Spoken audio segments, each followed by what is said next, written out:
কি করছো? তোরা স্কুল যাবি তো, তুই আর বাবা দিদি ভাই। আরে তোর শরীর খারাপ সেটা আগে, আমাদের খাবারটা সেটা আগে না। বাবা তো মাংস নিয়ে এসছে, জানেও না আমার এত শরীর খারাপ। মাংসটা একটু প্রেশারের মধ্যে কোনো রকমে করে দেবো।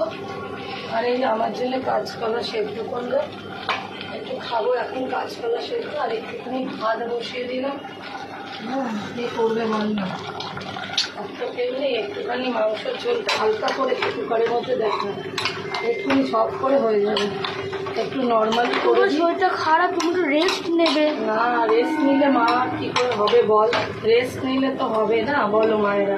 আরে একটু হালকা একটু ডাল, আর ডাল ভাত আলু চোখাটাই তো ঠিক ছিল। সেটাও তো আমাকে করতে হবে উঠে। বাবা বলেছে করে দেবো। বাবা এখানে পড়তে আসলে সব নোংরা করবে। একটা ছেলে পারে না না এত বোঝ করে। তার থেকে ভালো আমি একটুখানি 10 মিনিট দাঁড়িয়ে, যদি আমি আধ ঘন্টা দাঁড়িয়ে একটু করে নিই, আমার তাহলে ভালো। ও এখানে আসলে পুরো নোংরা করবে। বাবা এসেই বলেছে মাংসটা, চালটা বসিয়ে দিই, মাংসটা ধুয়ে দিই। আমি বলেছি না, তুমি যাও ঘরে, আমি করে নেবো। আরে বাবা করেই তো। বাবা করে দিত, অনেকটা চেয়েছে, কিন্তু আমি দিইনি। আমার মায়েরা বন্ধুরা জানে তো যে বাবারা যদি রান্নাঘরে ঢোকে আরও আমার নোংরা করে দেবে, আমার আরও কাজ বাড়বে।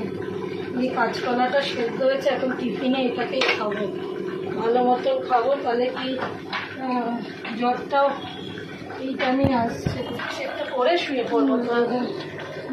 গা গরম আছে। তোরা দুজন একটু স্কুল বেরিয়ে যাবি, কলেজ যাবে না, তাতে অবধি আমার অত উপকার হয়ে ওঠে।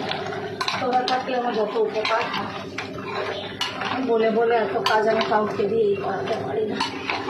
এই একটুখানি মাংসটা একটুখানি হবে, একটুখানি ফুটো। ভাতটা অনেকটা হয়ে এসছে, একটুখানি খেয়ে তোরা দুজন, তোরা দিদিভাই একটু বেরিয়ে যা। আর সেই দিদিভাই তো আসবে রাত্রি 10টার সময়। সারাদিন পেটে ভাত করবে না। তুই তাও বিকেলে আসবি, একবার খাবি, আবার পড়তে চলে যাবি। একটু জল দিয়ে দিই, একটু হালকা করে একটা চিকেনে করে নিলাম, করে দুবেলা হয়েও যাবে। আমারও চিন্তা মুক্তি। গরম মশলা দিয়ে দিই, দিয়ে বন্ধ করে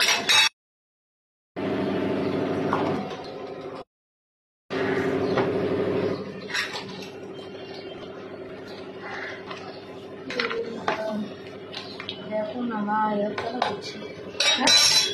কি হচ্ছে শরীরটা? টাটা বন্ধুরা।